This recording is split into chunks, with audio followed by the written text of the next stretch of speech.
بسم اللہ الرحمن الرحیم۔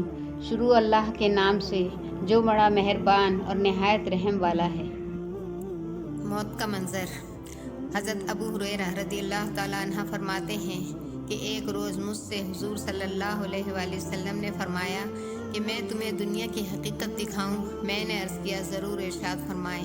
حضور صلی اللہ علیہ وسلم مجھے ساتھ لے کر مدینہ منورہ سے باہر ایک کوڑے پر تشریف لے گئے، جہاں آدمیوں کی کھوپڑیاں، پاخانے اور پھٹے ہوئے چیتھڑے اور ہڈیاں پڑی ہوئی تھیں۔ حضور صلی اللہ علیہ وسلم نے ارشاد فرمایا، ابو ہریرہ، یہ آدمیوں کی کھوپڑیاں ہیں۔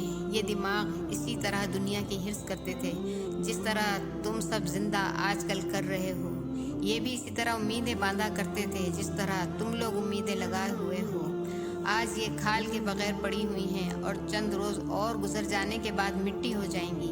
یہ پخانے کے وہ رنگ برنگ کھانے ہیں جس کو بڑی محنت سے کمایا، حاصل کیا، پھر ان کو تیار کیا اور کھایا۔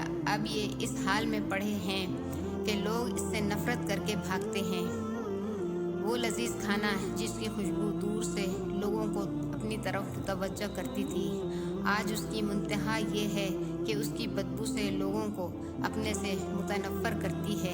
یہ چیتھڑے وہ زینت کا لباس تھا جس کو پہن کر آدمی اکڑتا تھا، آج یہ اس حال میں ہے کہ ہوائیں اس کو ادھر سے ادھر پھینکتی ہیں۔ یہ ہڈیاں ان جانوروں کی ہیں جن پر لوگ سواریاں کیا کرتے تھے، گھوڑوں پر بیٹھ کر مٹکتے تھے اور دنیا میں گھومتے تھے۔ بس جسے ان احوال پر اور ان کے عبرتناک انجام پر رونا ہو تو وہ ان کو دیکھ کر روئے۔ حضرت ابو ہریرہ رضی اللہ تعالیٰ عنہ فرماتے ہیں کہ ہم سب بہت روئے۔